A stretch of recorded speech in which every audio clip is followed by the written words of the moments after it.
النهارده بقول لكم ان اكتر حاجه تعملوها مع الولاد هو الريدنج. انتوا هتقرأوا مع الاولاد زي ما قلنا وهم اخر النهار بنقول لهم سؤال what is the best moment. غير كده احنا كمان بناخد قصه احنا عاملينها، والقصه دي تبقى فيها موتيفيشن تتعمل لولادنا، دي تكون اخر حاجه هيناموا بيها.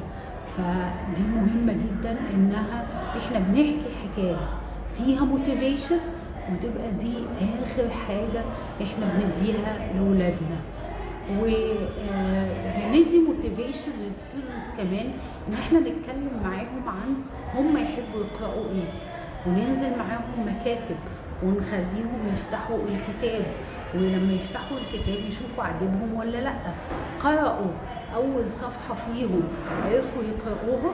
لو عرفوا يقرأوا اول صفحة بدون غلطات خلاص اوكي، غلطتين 3 ماشي. لكن لو انا بفتح صفحة وبقرأها بلاقي غلطات فيها فوق 6 7 8، ده لا، يبقى احنا محتاجين ان احنا ناخد قراءة اقل شوية من الطفل اخدها، ناخد واحدة اقل منها سنة بحيث ان هو يقرأ اول صفحة. هي الفكرة ان انا افتح اول صفحة يعرف يقرأها يبقى تمام كده، هو ياخدها ويقرأها.